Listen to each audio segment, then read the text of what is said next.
Thank you, Patrick. Always liked this gig. First poem is called Desert. Woman in the desert, swathed in crimson, you smiled for life. Light came from you like a crystal. You cupped your hands in the sand, powder on the wind, the hot wind. Light came from you like a crystal. Let me learn your religion, jewels on you, bracelets, gold. You smiled for life. The pink palm of your hand, you paddle the sand, silence, essence, concentrate, the warm breeze. We sit cross-legged, you hush my lips, your smile, centuries, dignity, patience. Quartz, amber, amethyst, desert shrugs off soft comfort, hard, abrasive rock, sun, sand, the hot wind. You hush my lips, essence, crystal, concentrate, silence, hold me through the freezing night.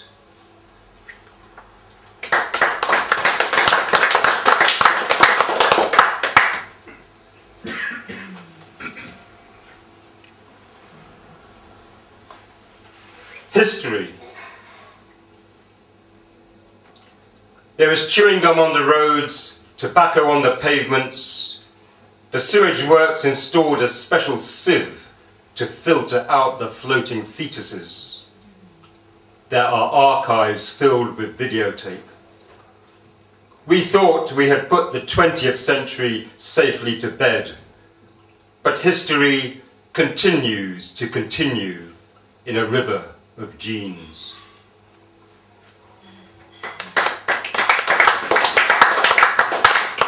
There's going to be a few history poems in this set. This one's called I Was There in the Summer of Love. I was there in the summer of love, and there wasn't much love. The 60s took the 50s by surprise, and the 80s did not know what they had missed. But I was there in the summer of love, and there wasn't much love.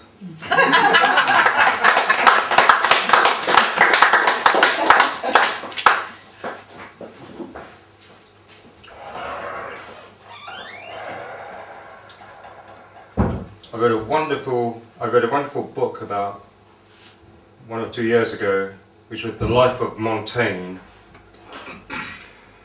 And when you read a biography about a writer, you kind of feel, really, I should have written what he wrote, but I hadn't. But reading the biography, I thought Montaigne sounded like a really nice bloke. So this is called Montanans Cat. And the author of the book, the biography was, I think her name was Susan Bakewell.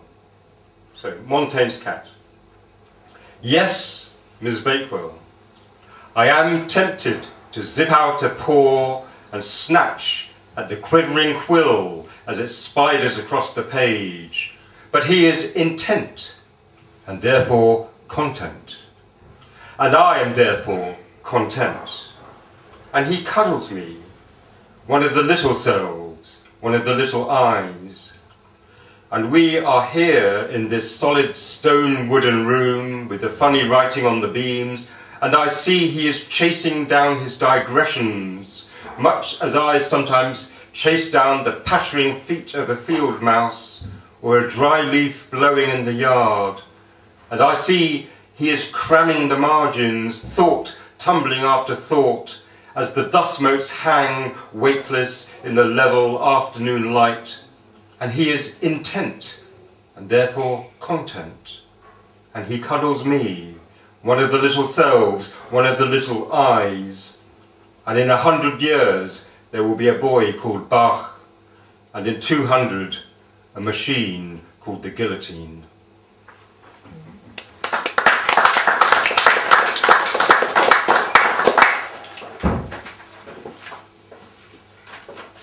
Number. Please think of 30 people. 30 people that you know. Your friends, family, colleagues, your neighbours. Please include some children, maybe your nephews and nieces. Please think of the people's names, faces, the way they speak, their smiles. 30 people that you know. Now, please think of a favourite novel, a medium-sized novel. Don't read the novel, but count up the words which make up the novel. Actually, don't count the words, count the letters.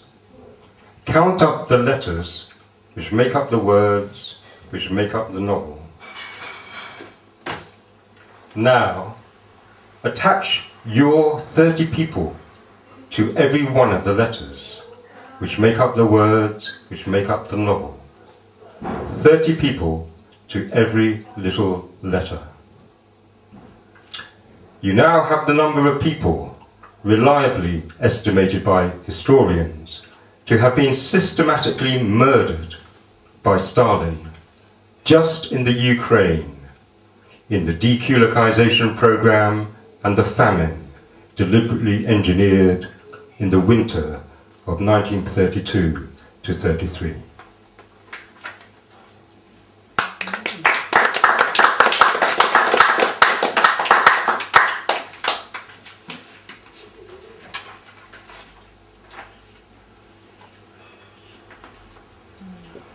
I'm a moviegoer, and there's a movie, it's been at the London Film Festival, I'm not sure if it's yet on general release, but it's called Argo, and I recommend it. It's quite exciting, and it concerns events in Tehran in 1979, which was the year of the Iranian Revolution, and you might remember what was called the American hostage crisis. As it happens, part of my work was in news, and I was in Iran at that time. Iran, 1979. This gun feels so clean. This gun feels so shiny. This gun feels so heavy. I like this gun more than my prick. I like this gun more than my beard. I like this gun more than my wretched upbringing and my poverty. I like this gun more than my education. This gun slugged the general and took the eyes of the police chief. There is blood on tiles, chairs, filing cabinets. There are bodies on the floor and in drawers. We show the bodies to the world's media. We love our revolution.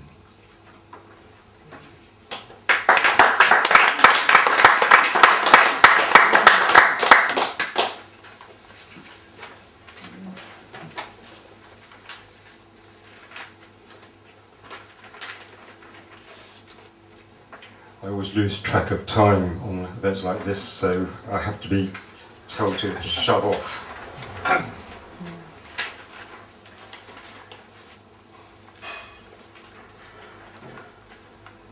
This one is called The Road from Konigsberg.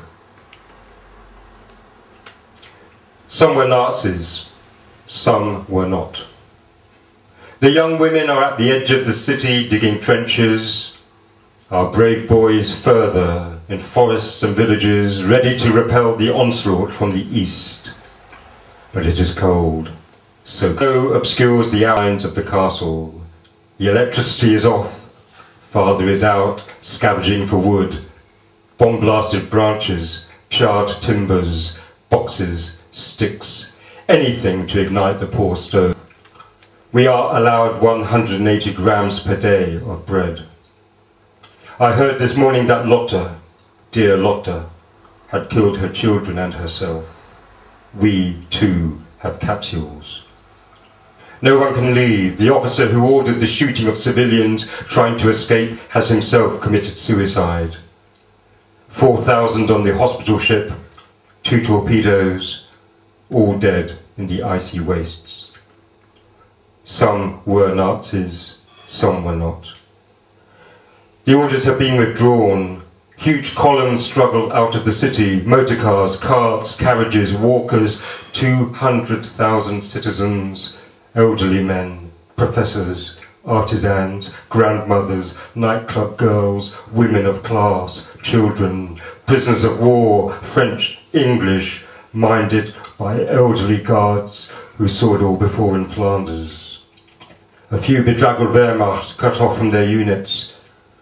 The pace is plodding, intermittent. I see our column on frozen road, kilometres into the grey distance. It is so cold, so cold. Snow sneaks in past the cracks in the canvas, but if we pause, we are butchered. This morning, 2 women, both mewing like animals. They carried bundles to the drifts at the edge of the road, fell over them wailing, and were hauled back by the strong arms of farmers. Babies. Father leads the horse. With me in the cart is Rosa, my cousin, and her 2 children. Also Hilde, our maid, and her infant. We huddle and shiver and cut the hard bread into tiny pieces. Out of the lead sky come fighters, yaks, screaming like piccolos. Their guns patter and flash. The column is shot to pieces, some die where they sit. Strong ones run for cover in the copse across the field. A horse falls apart. Purple entrails spill out and soak the snow red. The frame of a cart still burns in defiance of the cold. Death comes with the ticking of a watch. And now a bomber, low. I see the stick of bombs, how gracefully they glide. Vomited up is earth, snow, limbs. We are eels feeding on a nightmare. Some were Nazis, some were not. Father died near Könitz, later named Honitsa. All the villages, towns and cities here would become Slavic. Borders will move, maps are always political documents. But we head west to Berlin, to drawing rooms, music, to family. But we hear Berlin is bombed to powder by the English. The survivors lie in cellars, starving. Tobacco is the only currency. Women in furs sell themselves for a meal, and those that don't die of cold die of disease. Some of us were Nazis, some were not. But Konigsberg, ah, Konigsberg, Gott im Himmel, Kaliningrad, Kaliningrad, Kaliningrad.